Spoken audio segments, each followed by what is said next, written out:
Brookhaven, Illinois, was the kind of city that looked calm on the surface.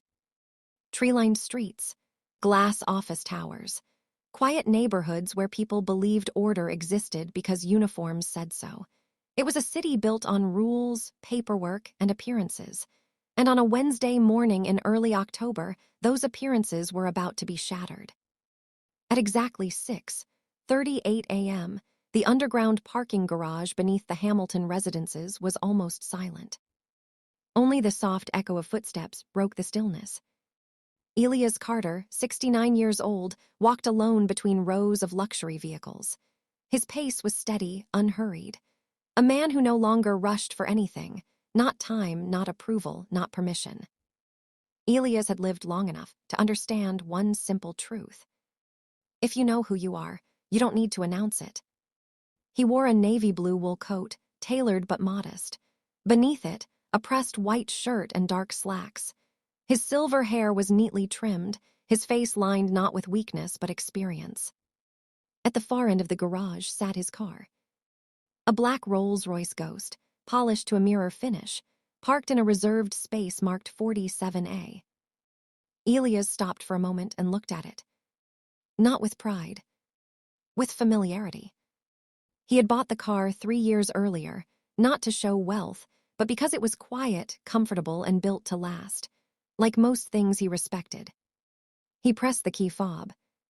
The headlights blinked once. That was when everything went wrong.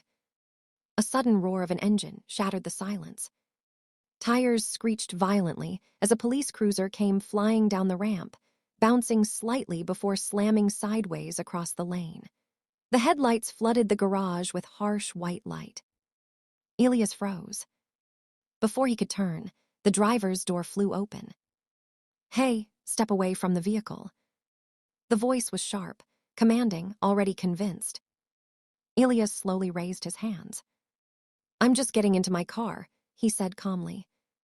The officer approached fast. White, mid-30s, muscular build. His jaw was tight, eyes narrowed, not searching for facts but confirmation. "Whose car is this?" the officer demanded. Elias frowned slightly. "It's mine." The officer scoffed. "Yeah, and I'm supposed to believe that." Elias turned his head slightly, meeting the officer's eyes. "I live here. Penthouse 47A, the registration is in the glove box." The officer laughed. "An old guy like you doesn't own a Rolls-Royce." The words weren't shouted. They were worse. They were said like a conclusion. A security guard at the far end of the garage slowed his walk. A woman stepping into an elevator paused. Phones subtly lifted. Elias felt it then. That old, familiar weight. Not fear. Not anger. But the exhaustion of being judged without being heard. "Officer," Elias said evenly, "I'm asking you respectfully to check the registration." Instead, the officer grabbed his arm. The movement was sudden. Violent. Elias gasped as pain shot through his shoulder. "Don't resist," the officer barked. "I'm not resisting," Elias replied through clenched teeth. "You're hurting me." Cold metal snapped around his wrists. The sound echoed loudly in the garage. Click. Someone nearby whispered, "He's old." Another voice said, "That's his parking spot." The officer shoved Elias forward. "You are under arrest for grand theft auto," he announced loudly. "You have the right to remain silent." Elias was pushed toward the cruiser. As he walked, he glanced back once at the Rolls-Royce, still parked, still innocent. The car hadn't moved.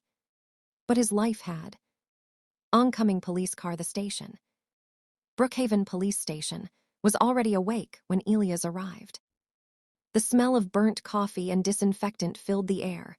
Officers moved casually, some joking, some typing, unaware that a line had just been crossed. Elias was marched inside. His ID was taken.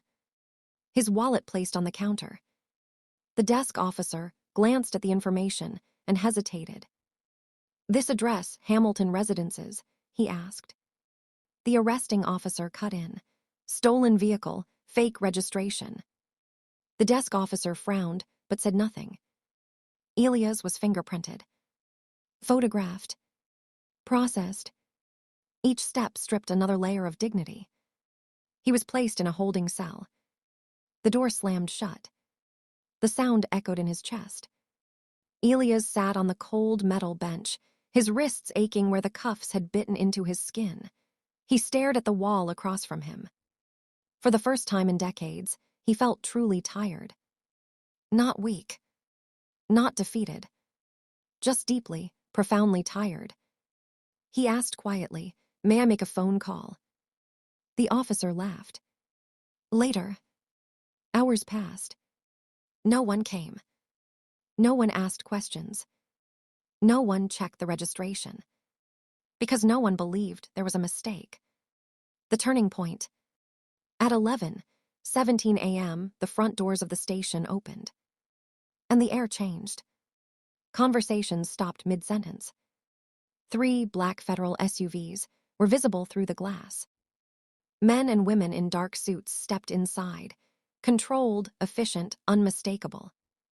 At their center walked a woman with sharp eyes and absolute calm.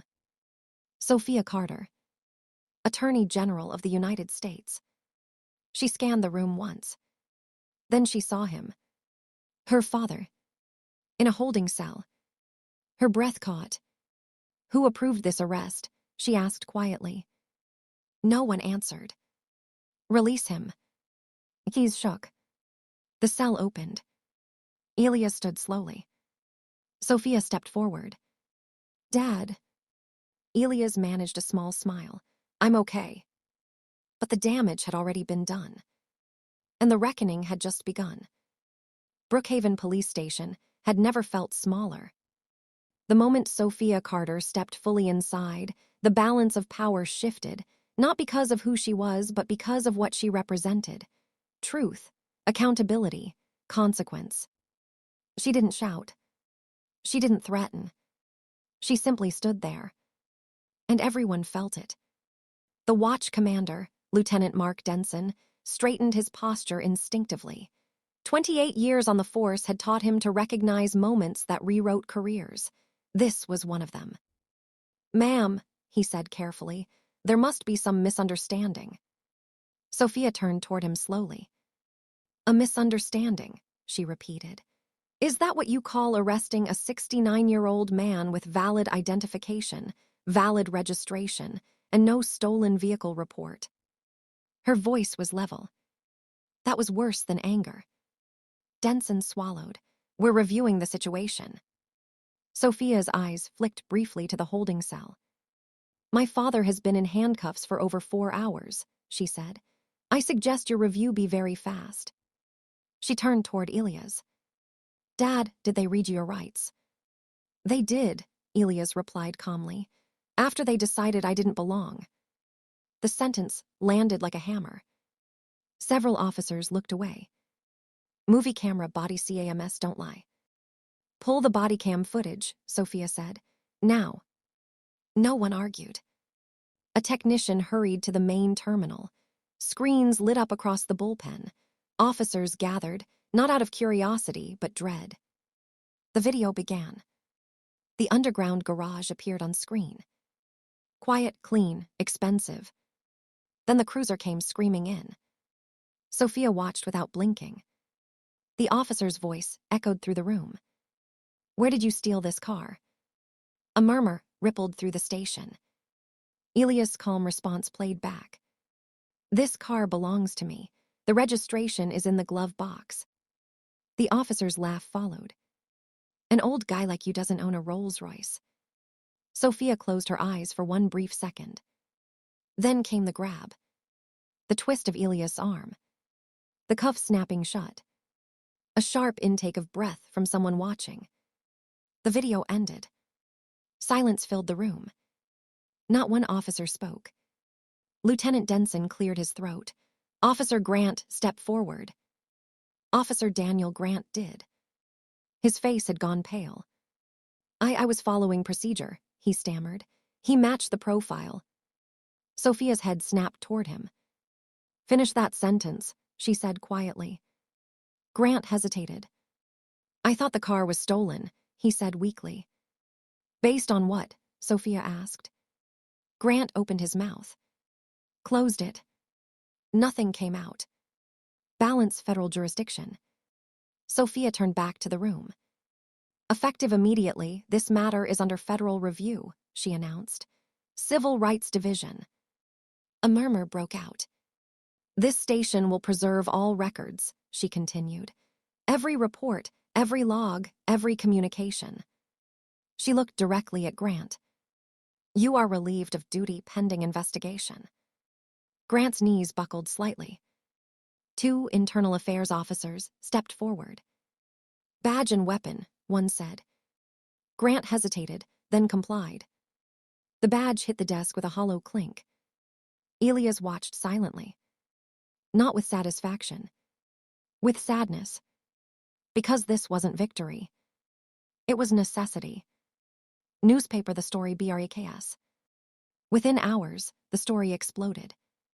Elderly man, ARRESTED4 OWNING luxury car. Attorney General's father wrongfully detained. Body cam footage sparks national outrage. News vans lined the street outside the station. Protesters gathered by sunset. Signs rose into the air. Dignity is not a crime. Bias is not law. Elias sat quietly at home, a cup of tea untouched in his hands. Sophia sat across from him. I should have protected you better, she said softly. Elias shook his head. No, he replied. You protected the next man. Brain the officer's defense. Officer Grant hired an attorney within 24 hours. A high-priced one. The defense strategy was simple. Reasonable suspicion. Grant claimed the area had recent luxury car thefts. That Elias had appeared nervous. That circumstances justified caution. The footage destroyed that narrative. But they tried anyway. Classical indictment. 2 weeks later, a federal grand jury indicted Officer Grant on unlawful detention, violation of civil rights under color of law, use of excessive force, false arrest. Grant was arrested. This time, the cuffs were loose. The irony wasn't lost on anyone. Busts in silhouette the city REACTS. Brookhaven divided. Some defended Grant. Cops have a hard job, they said. Others were furious. How many didn't have a Sophia Carter, they asked. Elias was invited to speak. He declined interviews. Until one. A local town hall. He stood slowly at the podium. I don't want apologies, he said. I want change. The room stood and applauded. Fire the trial looms. As winter approached, the trial date was set. Federal court. Full jury. National attention. Sophia stepped away from public commentary. She let the evidence speak. And it spoke loudly. Not the quiet of respect. The quiet of anticipation. Cameras were banned from the courtroom, but the press filled every hallway outside. Reporters whispered, legal analysts scribbled notes, and protesters stood behind metal barricades holding signs that had become symbols. Dignity is not suspicion. Justice should not depend on CONNECTONS. Inside courtroom 4B, 12 jurors took their seats. They were ordinary people. A nurse. A mechanic. A school teacher. A retired veteran. People who had lived long enough to understand how easily power could be misused. At the defense table sat Daniel Grant, former Brookhaven police officer. He looked smaller now. His uniform replaced by a gray suit that didn't quite fit, his jaw clenched tight, eyes darting toward the jury, then away. Gone was the confidence of a man behind a badge. Across the aisle sat the prosecution team from the Department of Justice Civil Rights Division. And behind them, in the first row of the gallery, sat Elias Carter. Straight-backed, calm, unbroken. Balance opening statements. Assistant U.S. Attorney Rachel Monroe stood first. She didn't raise her voice.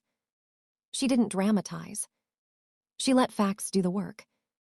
"Ladies and gentlemen of the jury," she began, "this case is not about one mistake. It is about a decision." She paced slowly. A decision to assume guilt without evidence. A decision to ignore valid identification. A decision to treat dignity as defiance. She turned slightly toward Elias. On October 14th, Elias Carter was arrested for a crime that never happened, not because of what he did, but because of who the defendant believed he was. She paused. "This trial will show you body cam footage, documents, testimony, and at the end you will see the truth clearly." She sat. The defense attorney, Michael Reeves, rose next. He smiled politely. "Police work is difficult," Reeves said. "Officers must make split-second decisions." He gestured gently toward Grant. "My client acted out of caution, out of concern for public safety." He looked at the jury. This was not racism. This was not malice. It was a misunderstanding. Elias' jaw tightened slightly. Sophia Carter, seated beside him, placed her hand gently on his arm. "Movie camera the footage." The prosecution wasted no time. Body cam footage played on a massive screen. The garage. The Rolls-Royce. Grant's voice echoed through the courtroom. "Where did you steal this car?" Several jurors exchanged glances. The footage continued. Elias offering registration. Grant laughing.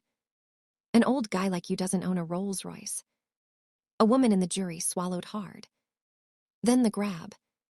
The twist. The cuffs. The audible pain in Elias' breath. When the video ended, the courtroom was silent. Judge Harold Whitman cleared his throat. "Proceed." Police mail the officer TSDFIS. Daniel Grant took the stand. He raised his right hand. Swore the oath.